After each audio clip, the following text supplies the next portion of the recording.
विद्यार्थी मित्रांनो, जेव्हा जेईच्या मेन्स मध्ये खूप चांगला स्कोर येतोय, ऍडव्हान्सचा पण स्कोर चांगला आहे, पण बोर्डचा क्रायटेरिया फुलफिल होत नाही, तेव्हा आठवण होते की आपण बोर्डकडे का लक्ष दिलं नाही. मी तुम्हाला सांगतो, जेई सारख्या एक्झाम मध्ये नीट आणि अगदी सीईटी ला सुद्धा बोर्डच्या मार्काला महत्व आहे म्हणजे आहे. पण ठीक आहे, बोर्डचा क्रायटेरिया काय असतो? सीईटीचा विचार केला तर 40% जर तुम्ही ईडब्ल्यूएस, एससीबीसी किंवा कुठल्या कास्ट मधून असाल तर बोर्ड ग्रुपला फक्त 40% मार्क पाहिजेत.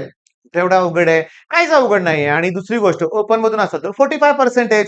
पण आता महत्वाचं आहे, अरे पण तुम्हाला माहिती आहे का की प्लेसमेंटच्या वेळेस ओव्हरऑल क्रायटेरिया पण असतो बोर्डच्या मार्काचा. म्हणजे 10वीला 80% आणि 12वीला कमीत कमी 60% तरी मार्क पाहिजेत. शॉकिंगली बोर्डच्या एक्झाम मध्ये मुलांना एवढा स्कोर होत नाही. मग चुकतंय कुठं? मी दरवर्षी या मुद्द्यावर बोललोय, परत हा व्हिडिओ बनवतोय, कारण 12वीची अशी मुलं आहेत की जिने आता सुरुवात केली 12थला. सुरुवातीपासून या एक्झामला महत्व द्या बाळांनो. कसं महत्व द्यायचं? करू काय? काय करायचंय लक्षात घ्या. पहिली गोष्ट म्हणजे तुम्ही डायरेक्टली इकडं जम्प करू नका. म्हणजे तुम्ही जेईची तयारी करताय किंवा नीटची तयारी करताय, तुम्हाला याचा वापर करावा लागणार आहे मला माहिती आहे.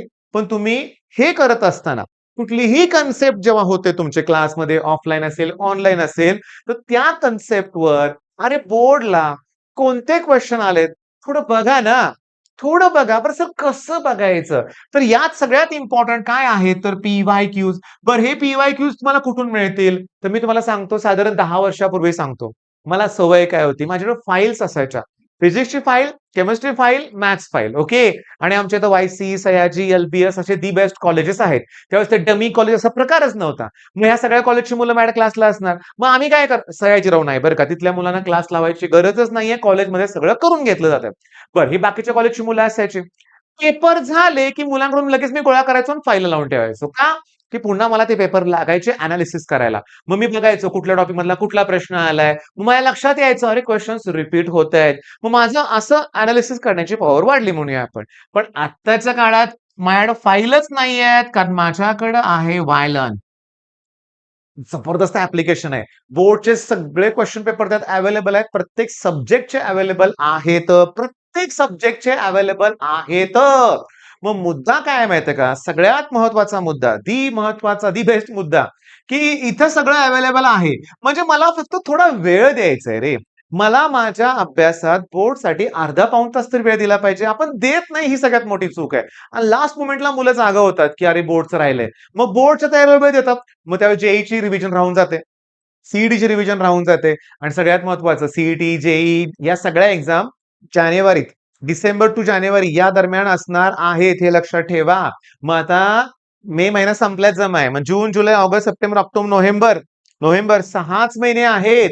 मग या 6 महिन्यानंतर तुम्हाला जेई सीईटीचा पहिला अटेम्प्ट द्यायचंय. मग त्याची तयारी करत असताना जर मी बोर्डकडे दुर्लक्ष केलं, तर पहिल्या अटेम्प्ट नंतर 15 दिवसात तुम्ही बोर्डची तयारी कशी करणार आहे मला सांगा.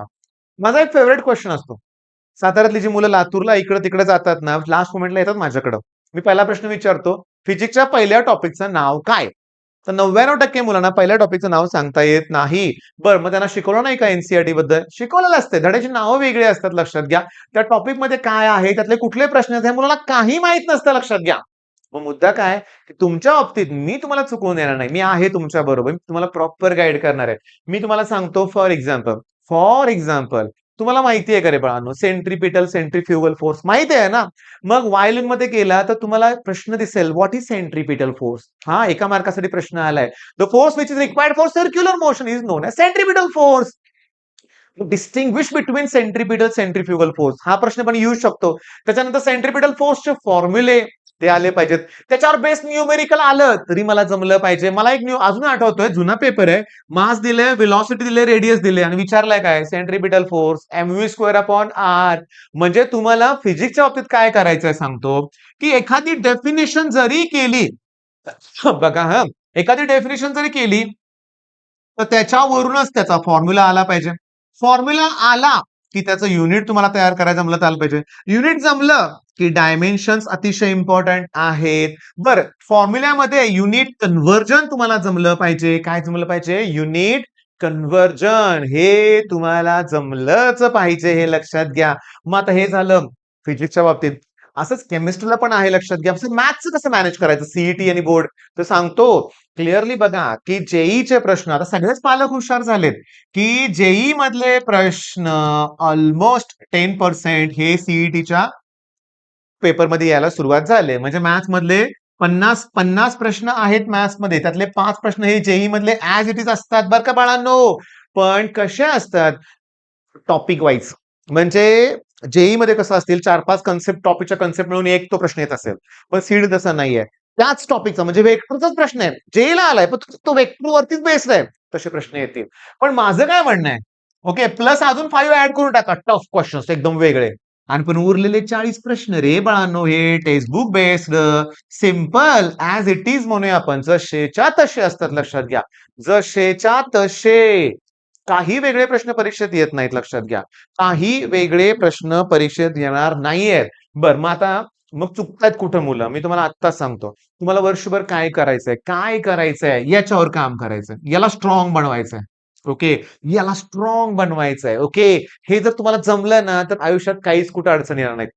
कुठल्याही डिफिकल्टीज येऊ देत, तुम्हाला ह्याला जर तुम्ही स्ट्रॉंग बनवलं, लक्षात घ्या, तर तुम्ही कुठल्याही अडचणीवर मात करू शकता. होतं काय बघा, तुम्ही वर्षभर अभ्यास करणार आहे, तुम्ही फुल लेंथ टेस्ट सुद्धा देणार आहे. ओके, तुम्ही फुल लेंथ टेस्ट घरी देता, त्यावेळेस काय होतं, तुम्ही एक वेगळ्या घरातल्या एक फ्रेंडली ऍटमॉस्फिअर मध्ये असता. ओके, कम्फर्ट झोन मध्ये असता. त्यामुळे एखादा प्रश्न सुटला नाही आला, तुम्हाला माहिती आहे फुल लेंथ काय म्हणे मोठं टेस्ट आहे, सीईटीची परीक्षा आहे. पण जेव्हा तुम्ही सीईटीच्या अटेम्प्टला जाताना, तेव्हा तुम्हाला असं वाटतं की ही शेवटचीच परीक्षा आहे, आता माझं आयुष्य ठरणार आहे.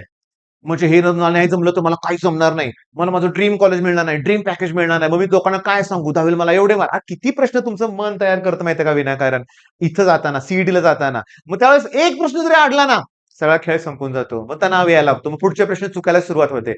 हेच मला होऊन द्यायचं नाही म्हणून तर म्हणतोय ना, हेच मला होऊन द्यायचं नाही म्हणून याच्यावर काम केलं पाहिजे.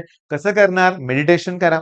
ते मनाला सांगा की आपण करतोय, प्रामाणिकपणे प्रयत्न करतोय, खूप कष्ट घेतोय आपण, मग अशा वेळेस यश का नाही मिळू शकत, आपल्याला मिळणार आहे. बरं, आता सगळ्यात महत्वाचं की तुम्ही आपलं चॅनल सबस्क्राईब केलं असेल करा.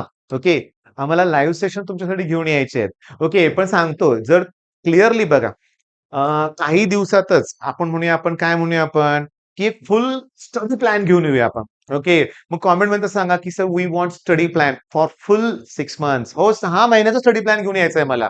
आणि तो स्टडी प्लॅन आता सांगतो ना तुम्हाला, काय स्टडी प्लॅन क्लिअरली बघा, लक्षात घ्या. जून, हे जुलै, पुन्हा ऑगस्ट, सप्टेंबर, ऑक्टोबर, नोव्हेंबर, डिसेंबर.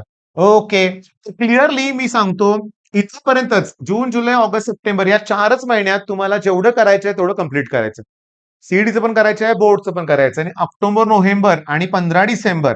ओके, 15 डिसेंबर म्हणजे हे 30 आणि हे 30, हे 75 डेज मध्ये, या 75 डेज मध्ये तुम्हाला फुल लेंथ टेस्ट द्यायच्या सीईटी साठी, किंवा तुम्ही जेई करत असाल तर जेई साठी, लक्षात घ्या. हे केलं तरच यश मिळणार आहे. होय. आणि 15 डिसेंबर नंतर 15 जानेवारी पर्यंत सीईटीची एक्झाम चालणार आहे. आणि त्यानंतर 15 जानेवारी नंतर तुम्हाला बोर्डच्या एक्झामसाठी 3 आठवड्याचा वेळ मिळणार आहे. 21 डेज म्हणूया आपण, मग ते बोर्डची प्रॉपर रिव्हिजन होईल. किती, जर या 4 महिन्यात प्रॉपर अभ्यास केला बोर्ड प्लस सीईटी, तर हे पण सोपं होईल, हे पण सोपं होईल. तसं नाही केलं तर काय होईल सांगतो, इथं आहेच दिवाळी दसरा मध्ये येणारच आहे सगळं, लक्षात घ्या. एन्जॉयमेंट केली तर हे 4 महिने वाया गेले, आणि इथं तुम्ही जागा झालात तर एक तणाव येणार आहे. आता इथं प्रश्न पडणार आहे, मग सीईटीची तयारी करू का बोर्डची तयारी करू, काय करणार, मग बोर्डकडेच करतात मुलं. पहिला म्हणतात बोर्ड तर होऊ देत, मग सीईटी होत नाहीये. का होत नाही, आहे की सेकंड अटेम्प्ट, आहे की सेकंड अटेम्प्ट. पण तुमच्या बाबतीत नाही तसं मी होऊन देणार, मला इथंच चांगला स्कोर हवाय पहिल्या अटेम्प्टलाच. जेव्हा बाकीची मुलं कमी असणार आहे, त्यांचा अभ्यास कमी असणार आहे, तिथं तुम्ही इतरांपेक्षा पुढे जायचं. त्यांचं नुकसान करून आपण पुढे जात नाही, आपण आपली तयारी करून पुढे जातोय, लक्षात घ्या. आणि हे करत असताना जर हे तुम्ही केलं, तर बोर्डच्या एक्झाम नंतर तुम्हाला 45 डेज मिळतात ऑलमोस्ट सेकंड अटेम्प्टला. तिथं तर नुसत्या फुल लेंथ टेस्ट तुम्ही देऊ शकताय. बरं, हे करत असताना माझ्या स्टडी प्लॅन मध्ये 11 स्टँडर्डला महत्व आहे. लक्षात घ्या, 11चे 30 टॉपिक संपवायचे आहेत. ह्यात 4 आठवडे, 4, 4, 4, 16 आठवडे आहेत, लक्षात घ्या. 30 टॉपिक आहेत. हा, म्हणजे रोज 1-2 टॉपिक 11वीचे सुद्धा बघावे लागणार आहेत. पण मी काय म्हणतोय, ह्या 16 आठवड्यात 16 टॉपिक करूया आपण, आणि इथं 11वीचे टॉपिक करूया. म्हणजे आठवड्याला एक 11वीचे टॉपिक केला पाहिजे. हा स्टडी प्लॅन आहे, पण हे तोंडी सांगितलं रे. डिटेल घेतो ना मी, डिटेल पण प्लॅन देतो. कॉमेंट मध्ये सांगा. आणि नवीन असाल तर आपलं चॅनल जास्तीत मित्रांनो शेअर पण करा. ओके, आणि व्हिडिओला लाईक करायला विसरू नका. All the best.